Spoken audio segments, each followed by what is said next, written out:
Selamat pagi, selamat hari Minggu buat kita semua.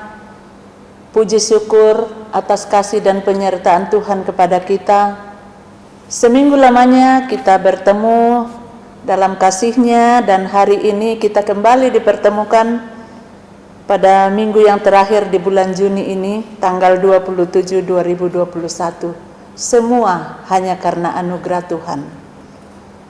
Mari kita satukan hati, kita persiapkan pikiran kita bahwa kita mau memuji Tuhan, kita mau memuliakan Tuhan, kita mau mendengar suaranya dalam ibadah kita minggu hari ini. Mari kita bangkit berdiri, kita puji Tuhan, kita memuji dari kitab Keesaan nomor 42, mulia namanya, sambil berdiri.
Kita habiskan ibadah kita. Pertolongan kita adalah dalam nama Tuhan yang menjadikan langit dan bumi. Amin. Salam dari semua orang kudus kepada kamu. kasih karunia Tuhan Yesus Kristus, dan kasih Allah dan persekutuan Roh Kudus menyertai kamu sekalian. Dan menyertaimu juga.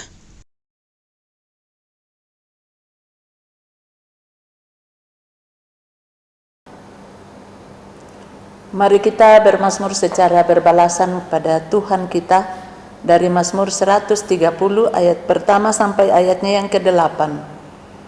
Seruan dari dalam kesusahan. Dari jurang yang dalam, aku berseru kepadamu ya Tuhan. Tuhan, dengarkanlah suaraku. Biarlah telingamu menaruh perhatian kepada suara permohonanku. Jika engkau ya Tuhan mengingat-ingat kesalahan-kesalahan, Tuhan, siapa yang dapat tahan? Tetapi padamu ada pengampunan, supaya engkau ditakuti orang. Aku menanti-nantikan Tuhan, jiwaku menanti-nanti. Dan mengharapkan firman-Nya. Jiwaku mengharapkan Tuhan, Lebih daripada pengawal mengharapkan pagi. Lebih daripada pengawal mengharapkan pagi. berharaplah kepada Tuhan, hai Israel. Sebab pada Tuhan ada kasih setia, dan Ia banyak kali mengadakan pembebasan. Bersama-sama, Dialah yang akan membebaskan Israel dari segala kesalahannya. Kita puji Tuhan dari NKB 123 ayat 1 dan 2 dalam badai hidupku.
Saudara dengarkanlah hukum kasih terambil dari Matius pasal 22 ayat 37 sampai 40. Jawab Yesus kepadanya, kasihilah Tuhan Allahmu dengan segenap hatimu dan dengan segenap jiwamu dan dengan segenap akal budimu.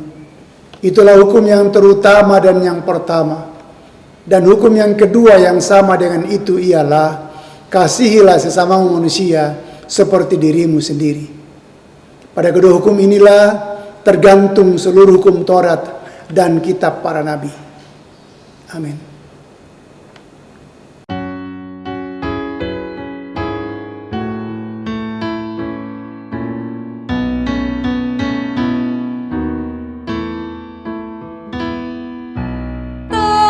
Kasih Tuhan Yesus tiada bertepi, lebar panjang tinggi, dalam tak terperi. Walau melampaui akal kita yang fana, dengan orang kudus kenal kasih yang kekal.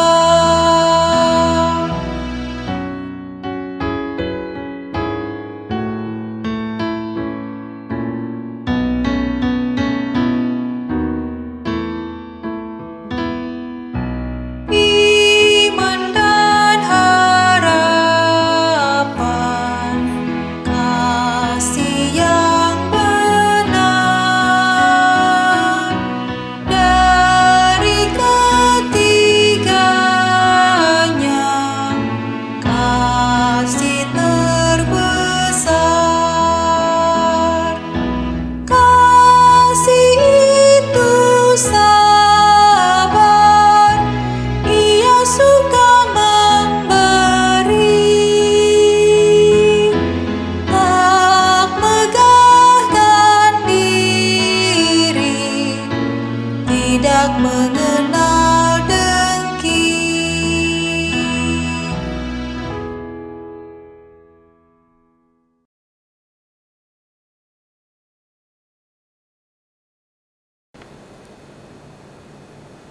Mari bersama-sama kita merendahkan diri di hadapan Tuhan, mengaku dosa kita. Ya Bapa, kami yang pemurah, kami mengakui bahwa kami telah berdosa kepadamu dan kepada sesama kami dalam pikiran, perkataan dan perbuatan.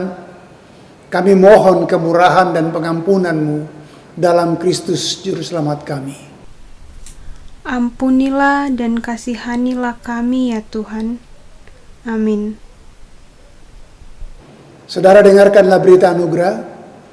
Barang siapa percaya kepada Anak, ia beroleh hidup yang kekal. Tapi barang siapa tidak taat kepada Anak, ia tidak akan melihat hidup, melainkan murka Allah tetap ada di atasnya. Yohanes 3 ayat 36.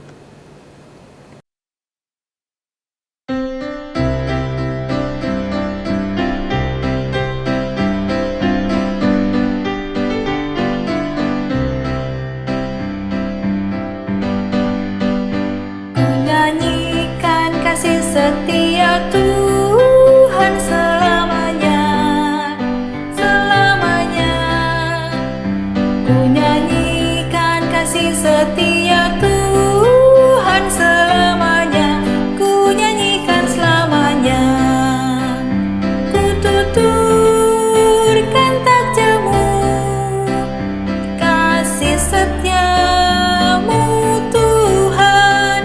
Ku tuturkan takjamu, kasih setiamu turun-temurun. Ku nyanyikan kasih setia Tuhan selamanya, selamanya.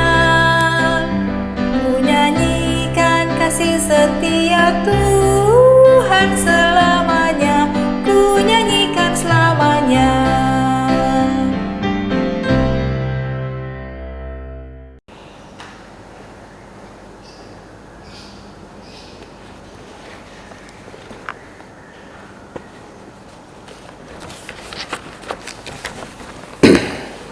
Bapak Ibu sidang jemaat yang berbahagia, kita memasuki pada akta persembahan syukur di hari Minggu ini.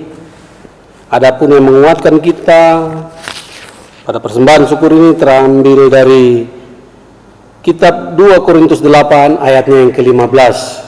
Demikian firman Tuhan, seperti ada tertulis, orang yang mengumpulkan banyak tidak kelebihan, dan orang yang mengumpulkan sedikit tidak kekurangan. Sambil persembahan syukur ini kita siapkan, perlu kami ingatkan bahwa ada QR code yang akan ditampilkan di layar untuk masing-masing keluarga pribadi dikirim ke rekening jemaat. Sambil persembahan dijalankan, mari kita saya undang memuji dan membesarkan nama Tuhan lewat Kidung Jemaat 393 ayat 1 sampai dengan ayatnya yang ketiga. Tuhan betapa banyaknya.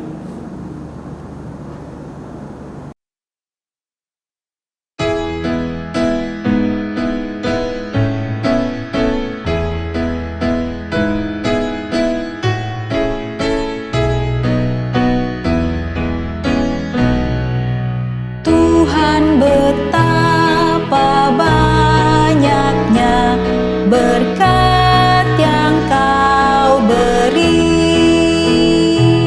teristimewa rahmat-Mu dan hidup abadi. Terima kasih ya Tuhanku atas keselamatanku. Padaku telah Kau beri hidup bahagia abadi.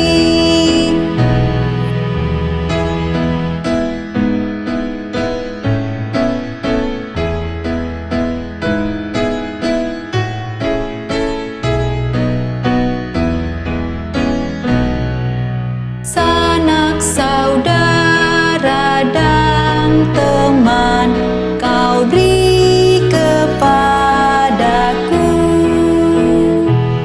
berkat terindah ialah ku jadi anak-Mu.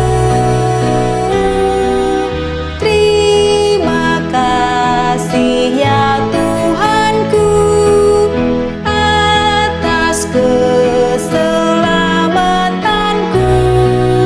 Padaku telah Kau beri hidup bahagia abadi.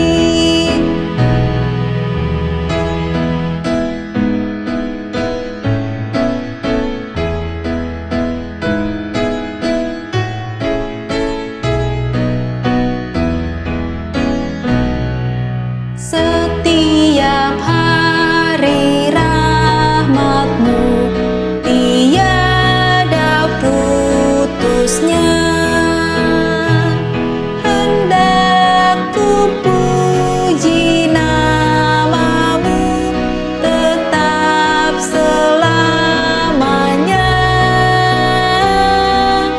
Terima kasih ya Tuhanku atas keselamatanku. Padaku telah Kau beri hidup bahagia abadi.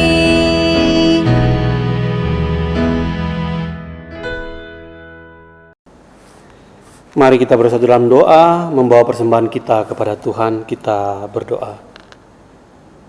Terima kasih ya Tuhan, terima kasih ya Allah Bapa dalam kerajaan sorga. Kembali kami anak-anak-Mu menghampiri kekudusan-Mu lewat ibadah kami yang walaupun terpisah kami yakin dan percaya Tuhan hadir di setiap kami yang memuji dan membesarkan nama Tuhan dan yang mengandalkan Tuhan untuk selalu hadir bersama-sama dengan kami.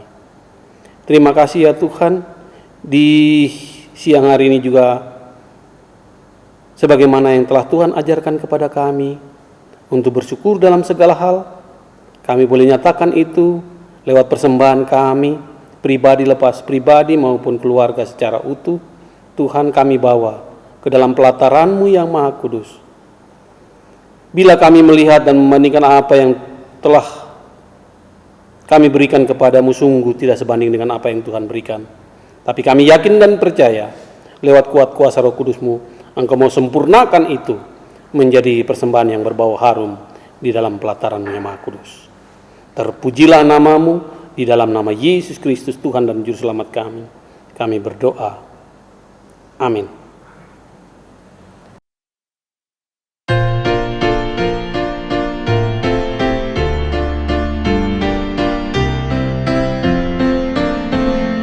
Nyanyikan lagi bagiku firman kehidupan,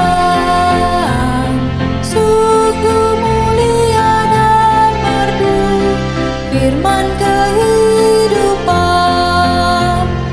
firman yang terindah, ajarku setia, indah benar, ajaib benar, firman kehidupan,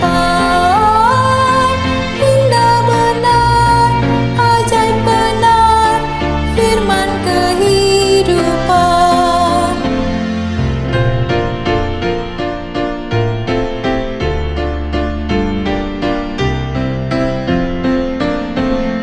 Kristus memberi dunia firman kehidupan. Hai pendosa, dengarkanlah firman kehidupan. Bagimu anugerah diberi berlimpah, indah benar, ajaib benar, firman kehidupan, indah benar, ajaib benar, firman kehidupan.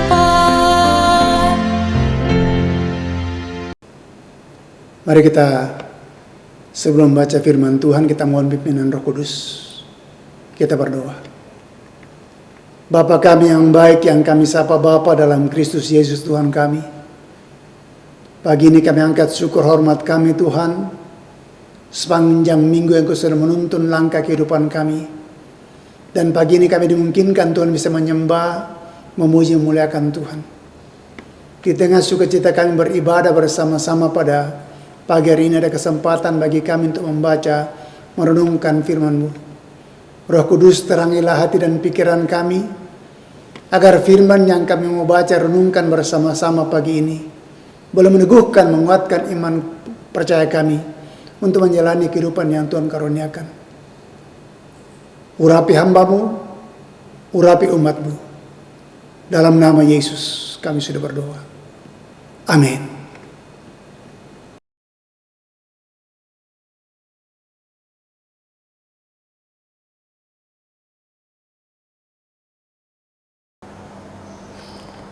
Firman Tuhan kepada kita hari ini diambil dari 3 bagian pembacaan. Yang pertama dari 2 Samuel pasal 1 ayat 17 sampai 27. Yang kedua dari 2 Korintus pasal 8 ayat 7 sampai 15. Dan yang ketiga dari Injil Markus pasal 5 ayat 21 sampai 43. 2 Samuel pasal 1 ayat 17 sampai 27 demikian. Ratapan Daud karena Saul dan Yonatan.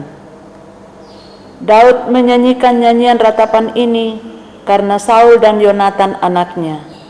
Dan ia memberi perintah untuk mengajarkan nyanyian ini kepada Bani Yehuda. Itu ada tertulis dalam kitab orang jujur. Kepermayanmu, hai Israel, mati terbunuh di bukit-bukitmu. Betapa gugur para pahlawan. Janganlah kabarkan itu di Gad. Janganlah beritakan itu di lorong-lorong Askelon, supaya jangan bersukacita anak-anak perempuan orang Filistin, supaya jangan beria-ria anak-anak perempuan orang-orang yang tidak bersunat. Hai gunung-gunung di Gilboa, jangan ada embun, jangan ada hujan di atas kamu. hai padang-padang pembawa kematian. Sebab di sanalah perisai para pahlawan dilumuri, perisai Saul yang tidak diurapi dengan minyak. Tanpa darah orang-orang yang mati terbunuh, dan tanpa lemak para pahlawan, panah Yonatan tidak pernah berpaling pulang, dan pedang Saul tidak kembali dengan hampa. Saul dan Yonatan, orang-orang yang dicintai dan yang ramah, dalam hidup dan matinya tidak terpisah.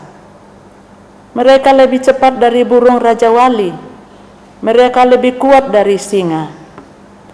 Hai anak-anak perempuan Israel, menangislah karena Saul yang mendandani kamu dengan pakaian mewah dari kain kirmisi, yang menyematkan perhiasan emas pada pakaianmu. Betapa gugur para pahlawan di tengah-tengah pertempuran. Yonatan mati terbunuh di bukit-bukitmu.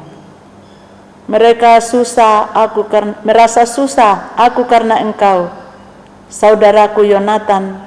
Engkau sangat ramah kepadaku. Bagiku, cintamu lebih ajaib daripada cinta perempuan. Betapa gugur para pahlawan dan musnah senjata-senjata perang. Demikian firman Tuhan.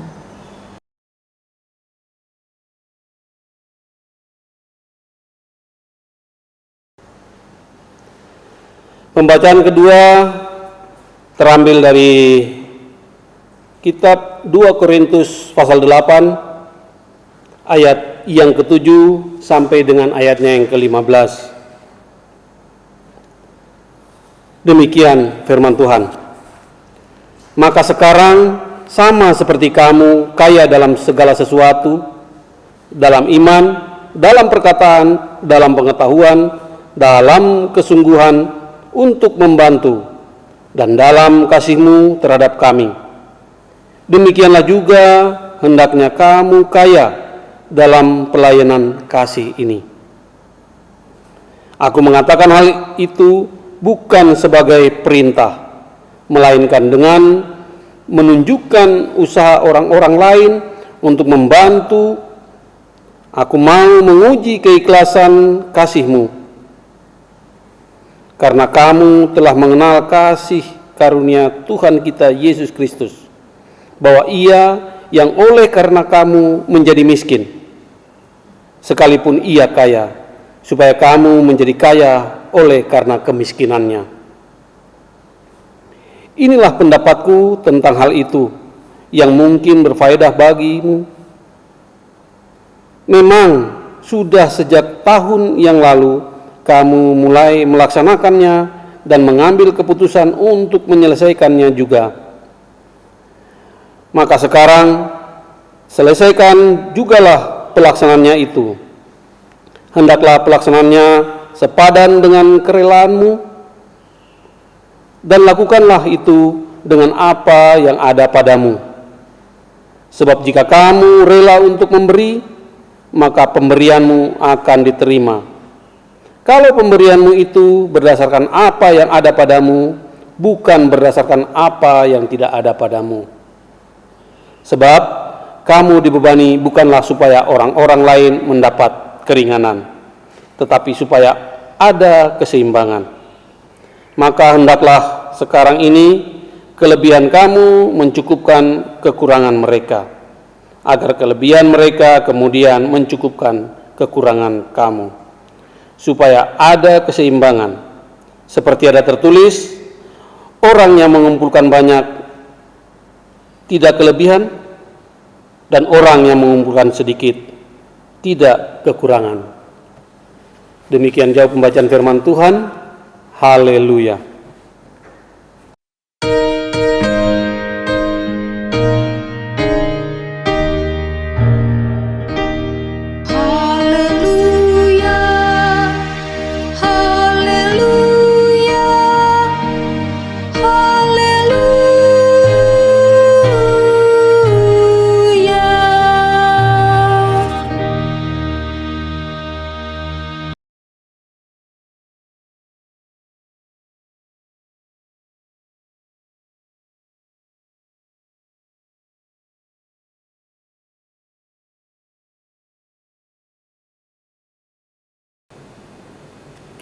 Saudara-saudara, dengarkanlah Injil Yesus Kristus yang terambil dari Matius pasal 5 ayat 21 sampai 43. Demikian firman Tuhan.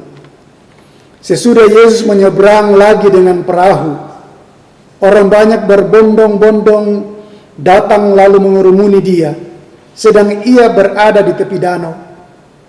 Datanglah seorang kepala rumah ibadat bernama Yairus. Ketika ia melihat Yesus, tersungkurlah ia di depan kakinya dan memohon dengan sangat kepadanya, "Anakku perempuan sedang sakit, hampir mati. Datanglah kiranya dan letakkanlah tanganmu di atasnya, supaya ia selamat dan tetap hidup." Lalu pergilah Yesus dengan orang itu. Orang banyak berbondong-bondong mengikuti dia dan berdesak-desakan di dekatnya. Adalah di situ seorang perempuan yang sudah 12 tahun lamanya menderita pendarahan. Ia telah berulang-ulang diobati oleh berbagai tabib, sehingga telah dihabiskannya semua yang ada padanya. Namun sama sekali tidak ada faedahnya, malah sebaliknya keadaannya makin memburuk. Dia sudah mendengar berita tentang Yesus. Maka di tengah-tengah orang banyak itu ia mendekati Yesus dari belakang dan menjama jubahnya. Sebab katanya, "Asal kujama saja jubahnya, aku akan sembuh." Seketika itu juga berhentilah pendarahannya dan ia merasa bahwa badannya sudah sembuh dari penyakitnya. Pada ketika itu juga Yesus mengetahui bahwa ada tenaga yang keluar dari dirinya. Lalu ia berpaling di tengah orang banyak dan bertanya, "Siapa yang menjama jubahku?" Murid-muridnya menjawab, "Engkau melihat bagaimana orang-orang ini berdesak-desakan dekatmu, dan engkau bertanya, siapa yang menjamah aku?" Lalu ia memandang sekelilingnya untuk melihat siapa yang telah melakukan hal itu. Perempuan itu menjadi takut dan gemetar ketika mengetahui apa yang telah terjadi atas dirinya. Sambil tampil dan tersungkurlah di depan Yesus dan dengan tulus memberitahukan segala sesuatu kepadanya. Maka katanya kepada perempuan itu, "Hai anakku, imanmu telah menyelamatkan engkau. Pergilah dengan selamat dan sembuhlah dari penyakitmu." Ketika Yesus masih berbicara, datanglah orang dari keluarga kepala rumah ibadat itu dan berkata, "Anakmu sudah mati. Apa perlunya lagi engkau menyusahkan guru?" Tetapi Yesus tidak menghiraukan perkataan mereka dan berkata kepada kepala rumah ibadat, "Jangan takut, percaya saja." Lalu Yesus tidak memperbolehkan seorang pun ikut serta kecuali Petrus, Yakobus dan Yohanes, saudara Yakobus. Mereka tiba di rumah kepala rumah ibadat dan di sana dilihatnya orang-orang ribut, menangis dan meratap dengan suara nyaring. Sesudah ia masuk, ia berkata kepada orang-orang itu, "Mengapa kamu ribut dan menangis? Anak ini tidak mati, tetapi tidur." Tetapi mereka mentertawakan dia. Maka diusirnya semua orang itu, lalu dibawanya ayah dan ibu anak itu, dan mereka yang bersama-sama dengan dia masuk ke kamar anak itu. Lalu dipegangnya tangan anak itu, katanya, "Talita kum," yang berarti, "Hai anak, aku berkata kepadamu, bangunlah." Seketika itu juga anak itu bangkit, berdiri dan berjalan, sebab umurnya sudah 12 tahun. Semua orang yang hadir sangat takjub. Dengan sangat ia berpesan kepada mereka supaya jangan seorang pun mengetahui hal itu. Lalu ia menyuruh mereka memberi anak itu makan. Sampai saya berikan jawab pembacaan firman Tuhan. Berbagai orang mendengarkan firman, merenungkannya, dan mau mewujud nyatakan dalam kehidupan ini hari lepas hari. Kures semangat, puang.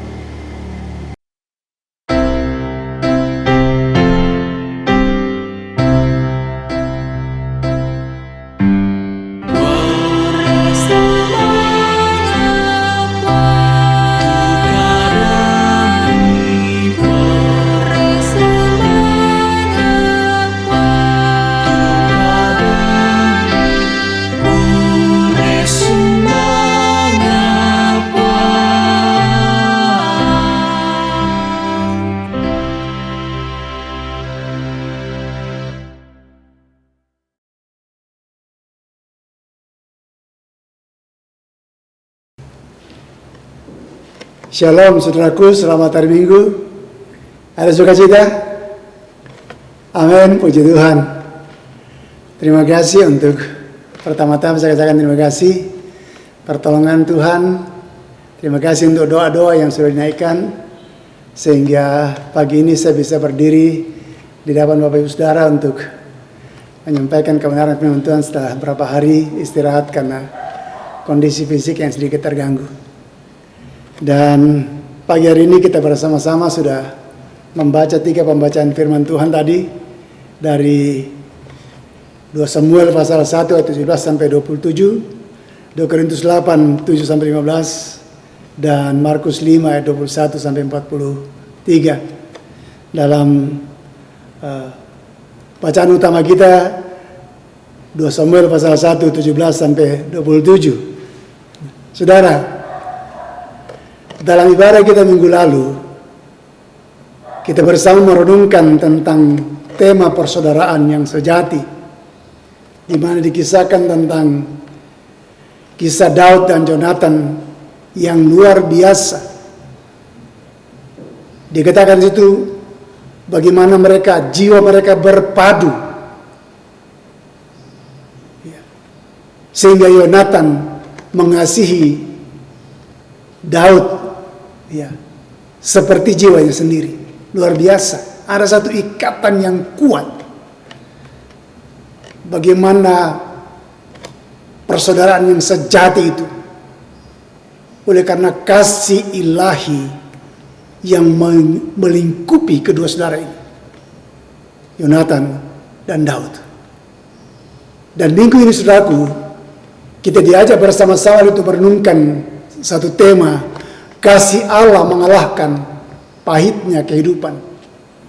Kasih Allah mengalahkan pahitnya kehidupan.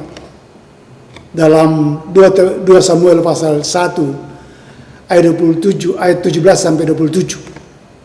Saudara, dalam hidup ini ada begitu banyak rasa yang bisa kita kecap atau dikecap oleh lidah kita. Ada rasa manis, asam, tawar, pedas, dan lain-lain sebagainya. Dan bisa jadi rasa pahitlah yang paling tidak disukai oleh kebanyakan orang. Betul? Ya. Termasuk rasa pahit dalam hidup. Karena kepahitan seringkali membuat seseorang seolah-olah tidak ada lagi hal baik yang terjadi dalam kehidupan ini. Saudara, saya teringat sekian tahun yang lalu ketika istri saya almarhum menerima vonis bahwa dia mengidap penyakit liver yang sudah akut atau sudah stadium 4. Luar biasa, dunia serasa kiamat baginya. Dia kecewa, putus asa, mulai menuduh dirinya. Segala macam kesalahan dan dosa yang dipikirkan. Mulai kepahitan itu datang. Namun saudaraku, ketika saya mencoba untuk memberi pengertian dan membawa dia untuk merenungkan kebenaran firman Tuhan, kebenaran firman, maka lambat laun dengan sukacita dia menerima akan kenyataan itu dan siap menyambut apa yang akan Tuhan izinkan, Tuhan perbuat dalam kehidupannya. Dan sekali saya mau katakan bahwa firman Tuhan yang sangat menguatkan dia untuk menerima kenyataan itu dalam Roma pasal 14 ayat 7 dan 8 dan Roma 8 ayat 28. Kedua ayat ini sangat menguatkan dia dan menerima dengan penuh sukacita kenyataan hidup yang harus dihadapi. Dia katakan, firman Tuhan katakan, sebab tidak ada seorang pun di antara kita yang hidup untuk dirinya sendiri, dan tidak ada seorang pun yang mati untuk dirinya sendiri. Sebab jika kita hidup untuk Tuhan, dan jika kita mati untuk Tuhan. Jadi baik hidup atau mati, kita adalah milik Tuhan. Khusus ayat 8 merupakan satu penguatan iman yang luar biasa ketika saya coba menjelaskan, memperdengarkan firman itu. Jika kita hidup untuk Tuhan. Dan jika kita mati untuk Tuhan. Jadi baik hidup atau mati, kita adalah milik Tuhan. Dan itu merupakan satu penguatan iman baginya untuk menyambut itu. Sehingga dia siap menghadapi apa yang Tuhan menyatakan kepadanya. Dan ayat yang ke-28 dari Roma pasal 8 dikatakan, kita tahu sekarang bahwa Allah turut bekerja dalam segala sesuatu untuk mendatangkan kebaikan bagi mereka yang mengasihi Dia. Itu mereka yang terpanggil sesuai dengan rencananya. Sehingga oleh kekuatan Tuhanlah selama kurang lebih 3 bulan almarhumah istri saya menanggung itu. Dan luar biasa. Tidak ada keluhan sedikit pun. Tidak ada kekecewaan sedikit pun. Tidak betul sedikit pun yang keluar dari mulutnya. Kalau itu kesakitan datang, dia hanya sedikit menekan bibir. Dan tidak mengeluh. Dan saya mau katakan itu terjadi karena apa? Karena Tuhan. Karena Tuhan yang memberikan kekuatan. Tuhan yang menjamin kehidupan. Sehingga benarlah tema kita. Kasih Allah mengalahkan pahitnya kehidupan. Saudara yang dikasihi Tuhan Yesus, saat hidup terasa pahit, mulailah dengan mengenal siapa yang memunculkan kepahitan itu. Ya. Walaupun tidak mudah, belajarlah untuk mengampuni. Belajar untuk menerima kenyataan dengan ketulusan hati. Ingatlah, hidup kita ke depan jauh lebih penting dari hidup masa lalu atau hidup yang sudah lewat. Amin.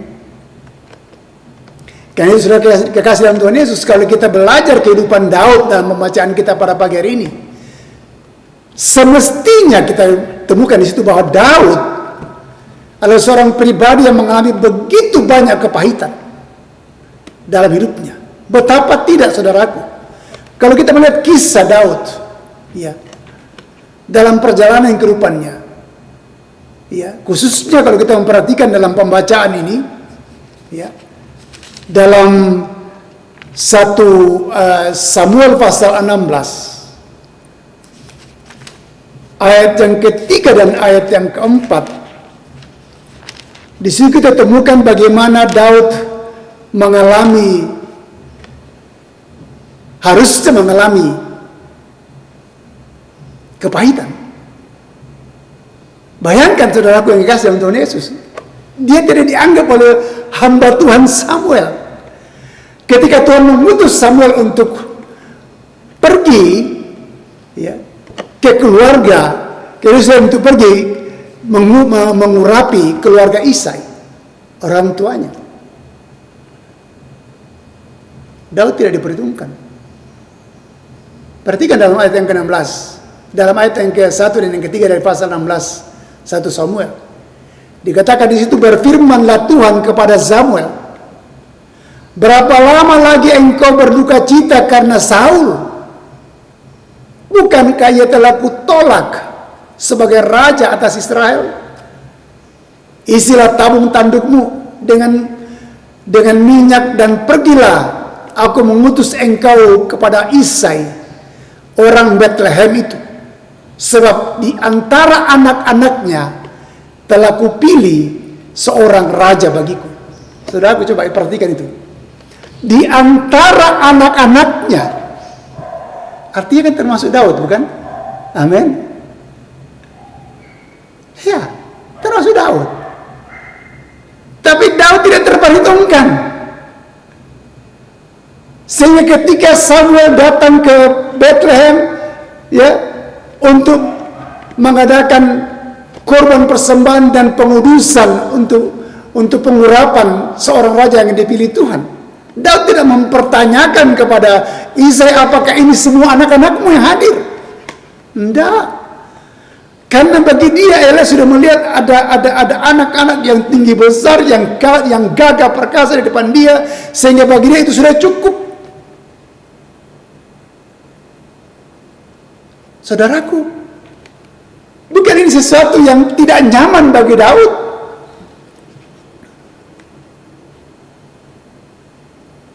Itu bukan masalah. Jadi kalau ada sesuatu yang kita alami dalam kehidupan kita, mari kita belajar dari karakter Daud. Nggak terlalu pusing apa yang ada. Baginya ialah melaksanakan tanggung jawab dia, berjalan bersama dengan Tuhan cukup. Siapapun, termasuk hamba Tuhan sekalipun, mungkin tidak mengindahkan kita. Tapi percayalah, Tuhan tidak pernah menyepelekan saudara dan saya. Amin. Yang lain lagi kita melihat, orang tuanya juga tidak memperhitungkan dia. Ketika Samuel mengundang dia untuk mengadakan kurban persembahan bagi Tuhan, yang berbicara pengurapan itu, Isai tidak mengingat Daud yang ada di padang sedang mengembalakan ternak. Bagi dia anak-anak yang gagah perkasa ada sama dia, yang sudah besar untuk siap diurapi. Tapi saudaraku yang kasih dalam Tuhan Yesus, ketika pelaksanaan pengurapan akan dilaksanakan, apa yang terjadi? Semua Tuhan tolak. Karena sesungguhnya ada yang Tuhan pilih, dan yang dipilih Tuhan itu belum ada di tengah-tengah mereka. Karena itu, ketika satu demi satu anak-anak Isai lewat di depan Samuel, semua ditolak Tuhan. Walaupun dalam pandangan mata Samuel, ada di antara mereka yang akan terpilih. Tapi saudara, bagi Tuhan bukan. Kita melihat itu. Bagaimana kepahitan harusnya mau terjadi dalam pribadi Daud, seandainya dia mau menanggapi hal-hal seperti itu. Ya, hamba Tuhan tidak mengindahkan dia, tidak memperhitungkan. Ya, orang tuanya juga tidak memperhitungkan dia. Bahkan saudara-saudaranya sendiri melecehkan dia. Ketika Daud diutus untuk pergi ke medan perang menemui kakaknya, apakah mereka mati selamat? Disuruh orang tuanya untuk membawa bekal kepada mereka sambil melihat kakak-kakaknya di medan perang, apakah mereka masih ada, masih selamat atau bagaimana? Sampai di sana bukan sambutan yang kakak-kakaknya berikan kepadanya, tapi justru amarah yang Daud dapatkan. Coba perhatikan dalam 1 Samuel pasal yang ke-17 ayat 28, 29 dikatakan, ketika Eliab kakaknya yang tertua mendengar perkataan Daud kepada orang-orang itu, bangkitlah amarah Eliab kepada Daud sambil berkata, mengapa engkau datang? Harusnya disambut dengan baik. Ada apa, Dek? Kenapa kau datang? Ini enggak. Alkitab mencatat bahwa Eliab kakaknya marah dan berkata, mengapa engkau datang? Dan pada siapakah kau tinggalkan kambing domba 2-3 ekor itu di padang gurun? Coba, cukuplah kau jaga kambing domba sana, ngapain kamu ke sini? Perhatikan kata-katanya, aku kenal sifat pemberanimu dan kejahatan hatimu. Sakit enggak? Orang datang disuruh ayahnya untuk membawa bekal sambil melihat apakah dia selamat, apakah mereka selamat dalam medan pertempuran itu. Tapi kok dilecehkan seperti itu?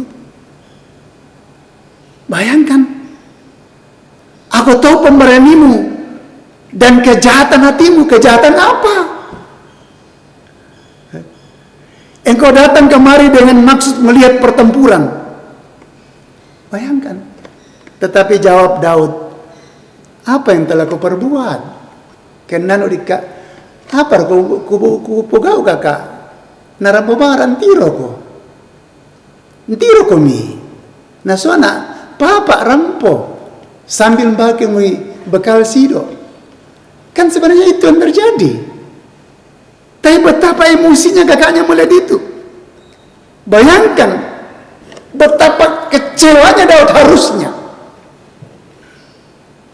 Tapi yang terjadi tidak. Daud dengan tenang menghadapi semuanya itu. Lebih lanjut lagi saudara yang kasih Tuhan Yesus. Ketika dia siap untuk memberi diri, ikut mengambil bagian dalam peperangan dengan satu keyakinan iman. Apa yang Daud terima? Disepelekan oleh Saul, Raja Saul, karena dianggap masih muda dan tidak punya pengalaman perang. Coba kita melihat di situ. Dalam 1 Samuel pasal 17 ayat 32-33. Firman Tuhan katakan, berkatalah Daud kepada Saul, janganlah seorang menjadi tawar hati karena dia. Hambamu ini akan pergi melawan orang Filistin itu. Tetapi Saul berkata kepada Daud, tidak mungkin engkau dapat menghadapi orang Filistin itu untuk melawan dia, sebab engkau masih muda, sedang dia seorang sejak dari masa mudanya telah menjadi prajurit. Dengan kata lain, siapa sih kamu? Cuma gembala, bukan prajurit. Saudara, bukankah ini pelecehan yang luar biasa? Tapi apakah Daud kendor dalam hal ini? Terkasih dalam Tuhan Yesus. Bagaimana sikap Daud menghadapi pelecehan atau intimidasi yang memojokkan dia, tidak menganggap dia? Bagi Daud tidak ada waktu baginya untuk memikirkan hal-hal yang remeh-temeh. Baginya adalah hidup ini harus diisi dengan perkara-perkara yang berdampak kekekalan. Baginya ialah dia tidak menerima pelecehan dari sang pahlawan Filistin itu dan siap menghadapinya. Perhatikan kata-kata positif dari Daud yang sangat meyakini Tuhannya itu. Daud berkata kepada orang-orang yang berdiri di dekatnya, apakah yang akan dilakukan kepada orang yang mengalahkan orang Filistin itu dan yang menghindarkan cemooh dari Israel? Siapakah, ini yang paling menarik sini, siapakah orang Filistin yang tak bersunat ini sampai ia berani mencemooh barisan daripada Allah yang hidup? Saudara, yang satu pernyataan iman yang luar biasa, sehingga ketika Saul mengatakan bahwa kau masih muda dan belum punya pengalaman, berkata Daud kepadanya, jangan seorang pun tawar hati, karena dia hambamu ini akan pergi melawan Filistin itu, orang Filistin itu. Hambamu ini biasa mengembalakan kambing domba ayahnya. Apabila datang singa atau beruang yang menerkam seekor domba dan kawannya dari kawanannya, maka aku mengejarnya dan menghajar, melepaskan domba itu dari mulutnya, dan seterusnya dan seterusnya. Saya kasih dalam Tuhan Yesus, bukan ini satu keyakinan yang luar biasa? Saudara, karena keyakinan seperti itulah yang diyakinkan kepada Saul, sehingga Saul berkata kepada Daud, pergilah, Tuhan menyertai engkau. Saya kasih dalam Tuhan Yesus, bukankah ini satu pribadi yang luar biasa? Kita melihat karakter ilahi ada dalam pribadi Daud sini. Tidak heran kalau Paulus katakan dalam 2 Timotius pasal yang kedua ayat yang keempat dan ayat yang kelima, seorang prajurit yang sedang berjuang tidak memusingkan dirinya dengan soal-soal penghidupannya, supaya dengan demikian ia berkenan kepada komandannya. Seorang olahragawan hanya dapat memperoleh mahkota sebagai juara apabila ia bertanding menurut peraturan-peraturan olahraga. Ini 2 Timotius pasal 2 ayat 4 dan 5. Artinya, ketertolakan yang dialami Daud tidak melunturkan imannya, keyakinannya kepada Tuhan. sekaligus kasihnya kepada bangsanya. Ya. Kita melihat di sini. Sehingga ketika terjadi seperti itulah, ya, maka kita kembali kepada bacaan kita di sini. Dalam pembacaan kita pada 2 Samuel pasal 1 ayat 17 sampai 27 di sini. Ketika Daud mendengar Saul dan Yonatan meninggal, saudara, pribadi yang luar biasa ini, yang selalu mengalami ketertolakan bahkan dalam perjalanan yang sudah itu, bagaimana Saul berjuang untuk membunuh dia, membuat perangkap bagaimana cara membunuh. Karena apa? Karena iri hati. Begitu banyak orang memuji dia ketika dia selesai mengalahkan Filistin itu, Goliat.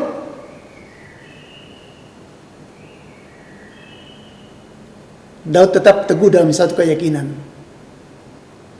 persahabatan, persaudaraan yang sejati. Karena baginya hal seperti itu bukanlah masalah baginya. Nah, saudaraku,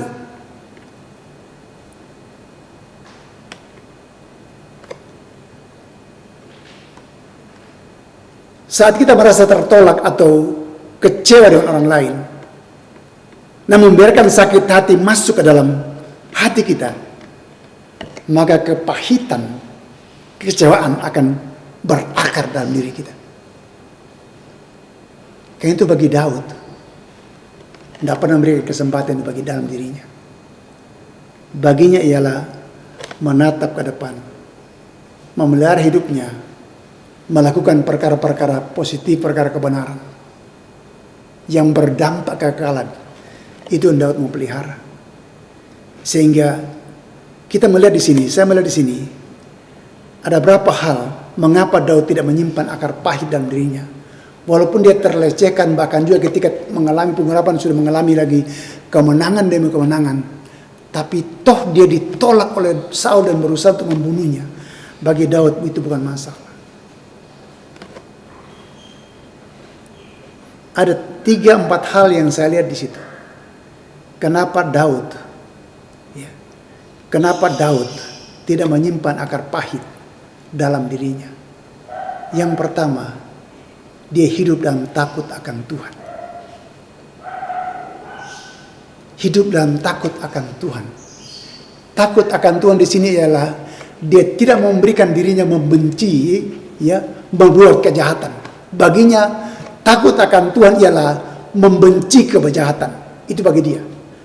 Ya, membenci kesombongan, membenci kecongkakan, ya, tingkah laku yang jahat dan mulut yang penuh dengan tipu muslihat, ya, itu yang dibenci. Bagi dia takut akan Tuhan ialah hidup dalam perkenan Tuhan dan melakukan apa yang Tuhan perintahkan kepadanya. Itu yang pertama. Jadi kalau dipertanyakan kenapa Daud tidak menyimpan akar pahit, dia hidup dalam takut akan Tuhan. Yang kedua, kenapa Daud tidak menyimpan akar pahit? Dia sadar siapa dirinya. Hanyalah seorang anak gembala domba. Bahkan dia sendiri seorang gembala domba yang sederhana. Kalau dia mendapatkan posisi sebagai raja, itu hanyalah kasih karunia Allah. Bukan karena dia hebat dan gagah perkasa, tapi karena kasih karunia Allah. Oleh anugerah Tuhan, diberikan kesempatan untuk memimpin bangsa Israel ketika itu menjadi raja menggantikan Saul. Saudara kasih yang Tuhan Yesus. Untuk kita bisa menjaga hidup itu benar, sadarlah dalam posisi apa kita. Ingat, itu bukan kita yang hebat, tapi Tuhan yang memberikan kesempatan bagi kita. Untuk apa? Kita bisa berdampak bagi orang sekitar kita, menjadi berkat bagi orang sekitar kita. Yang ketiga, mengapa Daud tidak menyimpan akar pahit dalam hatinya? Karena dia menganggap orang lain lebih utama dari dirinya sendiri. Luar biasa. Kalau kita perhatikan dalam Mazmur 16, ayat yang ketiga, bagaimana Daud menyatakan pernyataan iman yang luar biasa itu. orang-orang kudus yang ada di tanah ini, mereka lah orang mulia yang selalu menjadi kesukaanku. Saudaraku, luar biasa. Seorang raja bisa berkata seperti itu. Orang-orang kudus di tanah ini, mereka lah orang mulia yang selalu menjadi kesukaanku. Saya pikir apa yang ada dalam pribadi Daud ini, itu juga tercermin dalam diri Yesus.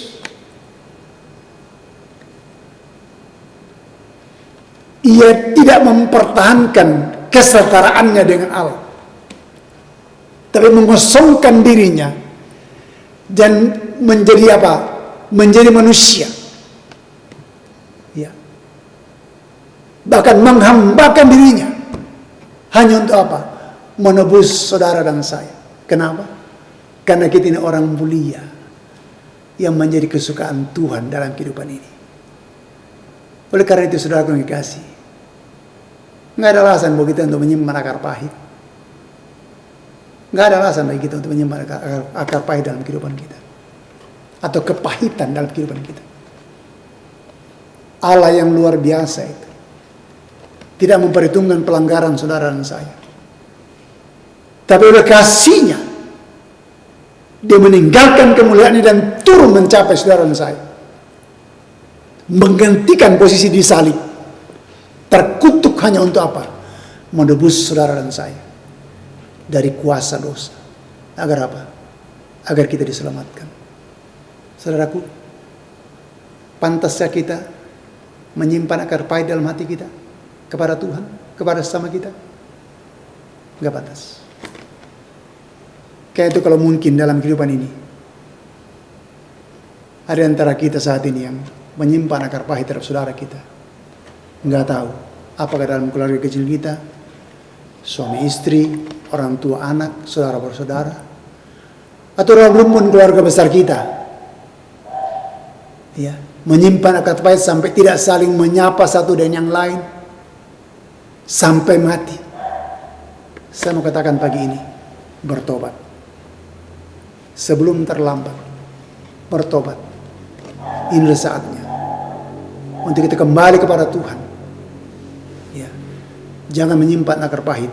Alkitab katakan dalam Efesus pasal yang keempat, ayat yang ke-26. Dalam Efesus pasal yang keempat, saya bacakan dulu ayat yang ke-26. Dia katakan demikian.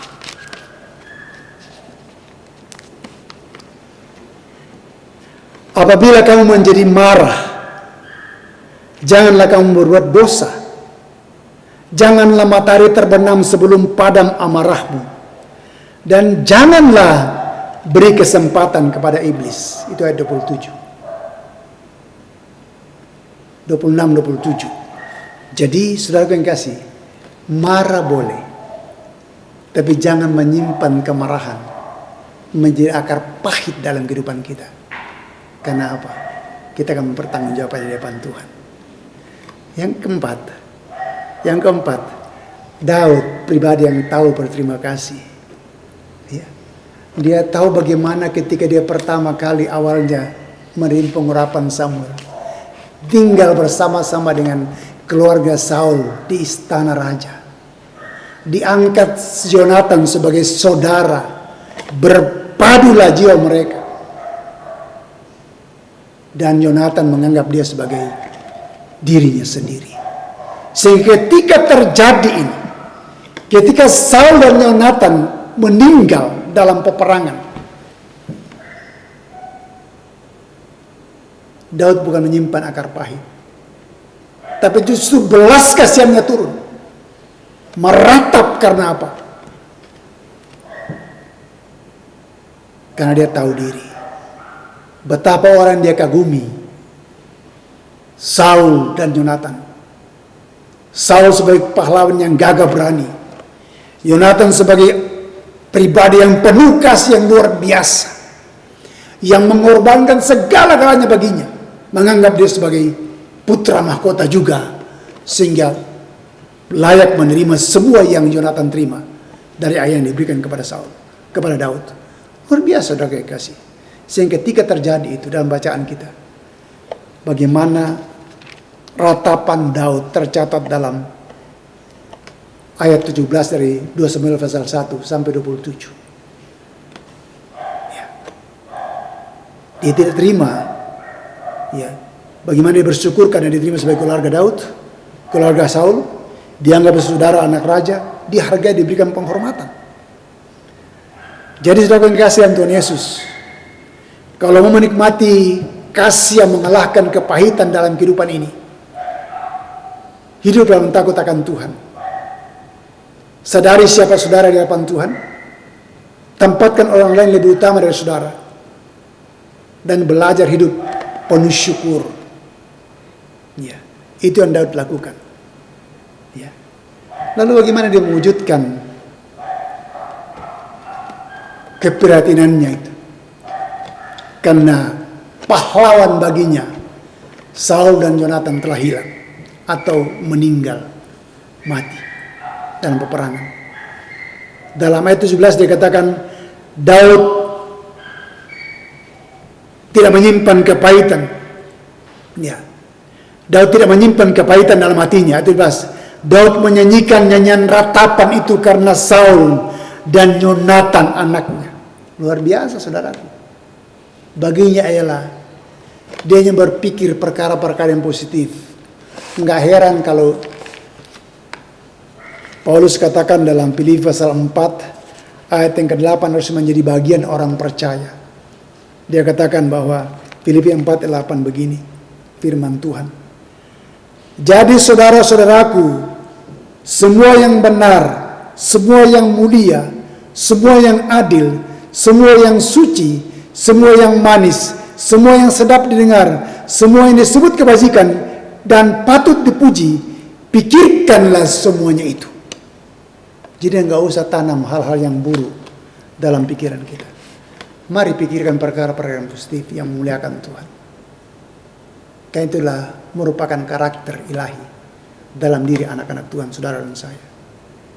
Yang kedua, saya melihat apa yang Daud perbuat dalam menyikapi ketika Saul dan Yonatan meninggal. Daud tahu menghargai jasa orang lain. Ayat 18-19 dia katakan dalam pembacaan kita itu. Dan ia memberi perintah kepada dan mengajarkan kepada nyanyian kepada Bani Yehuda. Itu adalah tertulis dalam kitab orang jujur. Kepermayananmu, hai Israel, mati terbunuh di bukit-bukitmu. Betapa gugur para pahlawan. Luar biasa kan? Itu yang kedua. Yang ketiga, tetap mengagumi Saul dan Yonatan. Saul dan Yonatan adalah orang-orang yang dicintai dan yang ramah, kata Daud. Dalam hidup dan matinya tidak terpisah. Mereka lebih cepat daripada burung Raja Wali. Mereka lebih kuat daripada singa. Saudaraku, karena itu, sebagai anak Tuhan, mari kita menyimpan, mari kita membuang akar pahit dalam diri kita dan memikirkan perkara-perkara positif. Karena itulah karakter ilahi yang harus kita pelihara dalam kehidupan kita. Kasih Allah mengalahkan pahitnya kehidupan. Tuhan berkati saudara dan saya. Amin.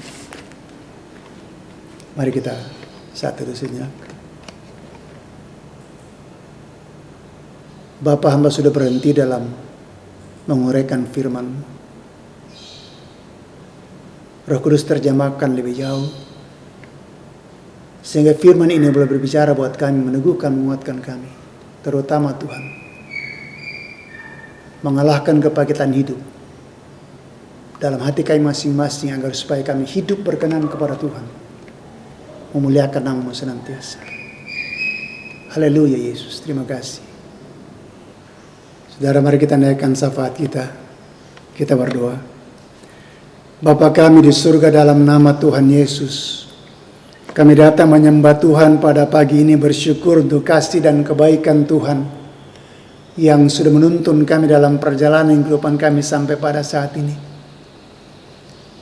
Bersyukur juga ada kesempatan bagi kami untuk menaikkan syafaat kepada Tuhan, mensyukuri kedua saudara kami yang berulang tahun sepekan ke depan.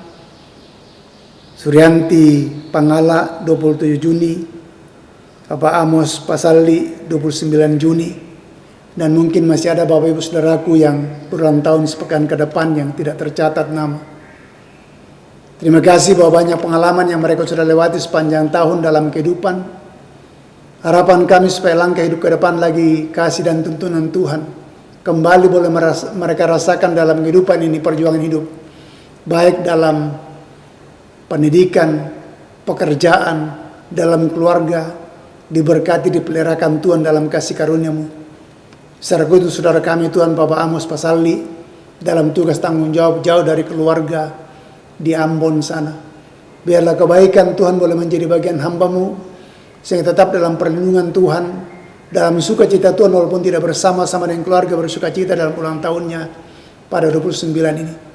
Tapi Tuhan, kami percaya bahwa hamba-Mu dan keluarga tetap boleh merasakan kasih kebaikan Tuhan.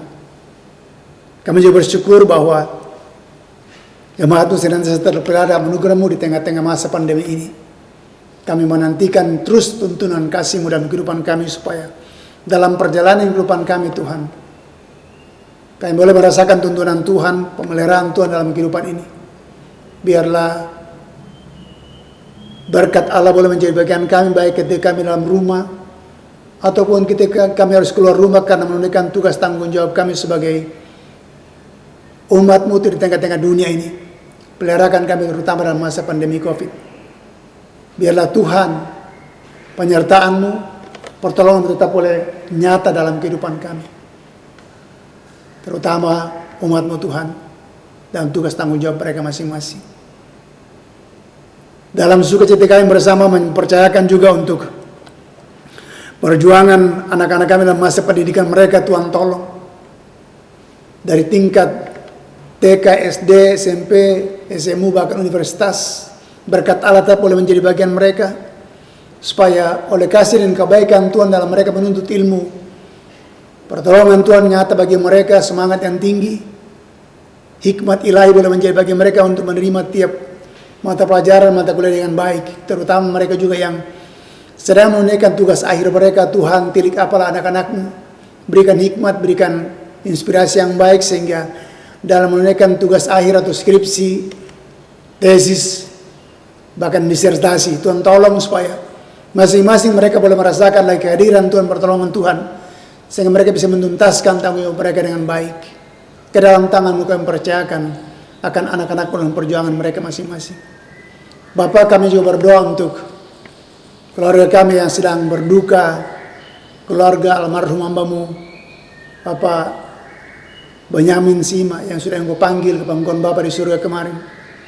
Biarlah penghiburan yang sejati dari Tuhan mulai menjadi bagian keluarga, istri, anak-anak, dan cucu, semua rumpun keluarga. Dihiburkan, dikuatkan dalam menjalani hari-hari duka ini. Oleh pertolongan-Mu Tuhan, mereka tetap boleh kuat dan terhibur, karena Tuhan ada bersama dengan mereka. Terutama Tuhan, malam ini akan dibawa ke Toraja, jenazah akan dibawa ke Toraja. Tuhan tolong supaya rencana perjalanan dalam berkat Tuhan, dalam pertolongan Tuhan, sehingga semua rencana diberkati Tuhan, baik dalam penerbangan maupun perjalanan dari Makassar dan terus ke Toraja. Oleh pertolongan Tuhan, mereka boleh menempuh perjalanan keselamatan-Mu, dan sampai di sana, dan semua acara pemakaman nantinya berkat Allah boleh menjadi bagian mereka. Ke dalam tangan Kami percayakan semuanya Tuhan. Bersyukur juga untuk perjuangan saudara kami di Capa ada di sini dalam masa pendidikan. Sebentar akan mereka mengakhiri masa pendidikan mereka. Kami boleh bersuka cita bahwa kekuatan mereka untuk menempuh sekian bulan di sini dalam pendidikan mereka sebagai calon-calon perwira. Tuhan tolong, di mana tanggal hari Senin 28 nanti akan dilantik untuk menyelesaikan masa pendidikan di sini, siap terjun dalam tugas tanggung jawab mereka. Biarlah semuanya boleh berlangsung dengan baik dan semuanya boleh berhasil sempurna, karena Tuhan yang tolong. Dan lewat para calon-calon perwira ini, mereka boleh menjadi alat Tuhan bagi bangsa negara kami terutama sebagai aparat keamanan di tengah-tengah negara bangsa kami. Berkati lembaga ini terus oleh hikmat pertolongan Tuhan mampu dipakai Tuhan menjadi alat untuk mencetak calon-calon perwira di tempat ini. Diberkati Tuhan, baik pemimpin dan semua petinggi di sini, staf, karyawan, bahkan keluarga. Tuhan yang tolong, Tuhan berkati. Kami boleh bersuka cita bersama-sama juga boleh mengangkat tanggung jawab pelayanan kami hari ini, baik majelis jemaat ambil bagian dalam mendampingi hamba dalam pelayanan. Demikian juga untuk anak mudamu sebagai singer, bahkan juga atau kantoria juga untuk pemain musik. Diberkati Tuhan juga tim multimedia, Pak Anang, Pak Elkari, Tuhan pakai boleh menjadi alat Tuhan bersama-sama dengan sukacita mengangkat tanggung jawab pelayanan kami. Biarlah apa yang perbuat boleh berkenan kepada Tuhan dan memuliakan nama-Mu. Terima kasih Tuhan, bahkan kebenaran Tuhan yang sudah kami dengarkan bersama-sama, kiranya itu boleh meneguhkan iman kami, memperlengkapi kami untuk menjalani kehidupan dengan tantangan hidup depan, dengan satu keyakinan percaya bahwa Tuhan menyertai kami dalam perjalanan kehidupan kami. Menyerahkan pemerintah bangsa negara kami Tuhan dalam melaksanakan program-program kerja baik dari pusat sampai ke daerah. Tuhan tolong supaya oleh hikmat Tuhan mereka boleh menjalankan tanggung jawab dengan baik dalam takut akan Tuhan, sehingga Tuhan semakin hari kepemimpinan yang mereka canangkan, mereka laksanakan boleh dirasakan oleh rakyat, sehingga ketentraman, kedamaian, kemakmuran, sejahtera tetap boleh terjamin di tengah-tengah negara bangsa kami. Demikian juga dalam masa pandemi kami berdoa untuk supaya semua kebijakan diambil boleh sungguh-sungguh menjadi berkat bagi bangsa dan negara, terutama rakyat bisa sungguh-sungguh memperhatikan protokol kesehatan dengan baik. Berkati juga untuk tenaga medis, dokter, perawat yang ada ujung tombak untuk menangani pasien, terutama pasien COVID. Tolong berikan hikmat dan kekuatan yang luar biasa bagi mereka. Pasti letih Tuhan, kuatkan, teguhkan mereka dengan antibodi yang kuat sehingga mampu menjadi selalu berkat bagi tiap pasien yang membutuhkan pertolongan dari para medis, dokter dan perawat. Ke dalam tangan Tuhan percayakan mereka semua sehingga kami boleh bersama-sama boleh menyelesaikan Tuhan, mentuntaskan pandemi COVID ini dengan baik dan terselesaikan sempurna dengan leluasa. Kami bisa berkarya ke depan karena Tuhan yang sudah memberkati bangsa negara kami, terutama saat ini Tuhan. Engkau melihat COVID semakin meninggi, Tuhan tolonglah, kasihanilah bangsa kami, berkati bangsa kami Tuhan. Terima kasih banyak Bapa kami yang baik. Ke dalam tangan kami percayakan seluruh kami, doa kami, biar Tuhan mendengarkan dan jawab kami sesuai dengan belas kasihan dan rahmat-Mu. Ini doa kami Tuhan, syafaat kami sudah kami angkat kepadamu dalam nama Tuhan kami Yesus Kristus yang sudah mengajar kami berdoa. Bapa kami yang di surga, dikuduskanlah namamu, datanglah kerajaan-Mu, jadilah kehendak-Mu di bumi seperti di surga. Berikanlah kami pada hari ini makanan kami yang secukupnya, dan ampunilah kami akan kesalahan kami, seperti kami juga mengampuni orang yang bersalah kepada kami. Dan janganlah membawa kami ke dalam pencobaan, tetapi lepaskanlah kami daripada yang jahat. Karena Engkau-lah yang punya kerajaan dan kuasa dan kemuliaan sampai selama-lamanya. Amin.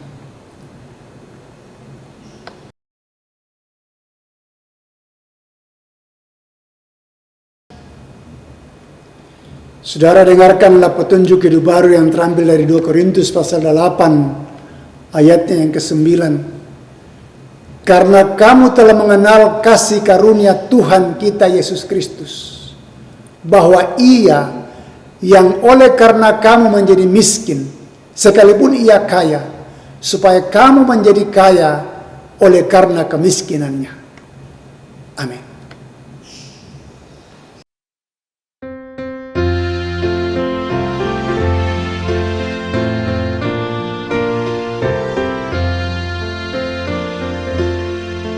Pakailah seluruh hidupmu dalam ladang dunia, tiap harta dan talentamu pergunakan baginya. Berkat Tuhan tersedia bagi orang yang meminta,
Saudara-saudara yang kasih, pergilah dalam kasih Tuhan yang senantiasa menyertai dan memberkati hidup kita. Mari kita lanjutkan dan mewujudkan tugas dan tanggung jawab panggilan kita sebagai gereja dengan keyakinan kita akan pertolongan dan kasih Kristus yang telah menganugerahkan kita kehidupan yang baru, dan terimalah berkat-Nya. Tuhan memberkati engkau dan melindungi engkau. Tuhan menyinari engkau dengan wajah-Nya dan memberi engkau kasih karunia. Tuhan menghadapkan wajah-Nya kepadamu dan memberi engkau damai sejahtera sekarang ini, kekal selama-lamanya. Amin.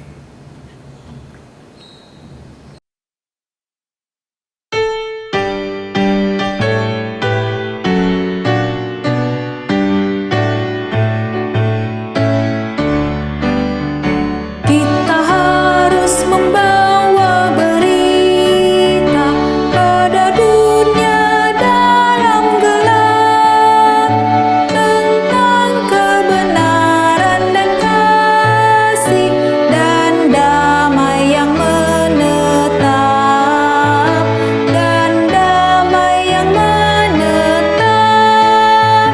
karena gelap jadi remang pagi dan remang jadi siang terang.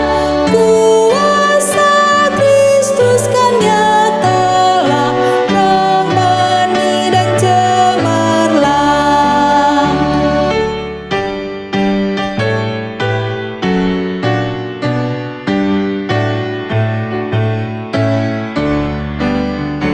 Kita harus bersaksi di dunia tentang kuasa darah kudus. Semoga yang masih saksi terima Sang Penebus, terima Sang Penebus. Karena gelap jadi remang pagi dan remang jadi siang terang. Kuasa Kristus kan nyatalah, rohani dan cemerlang.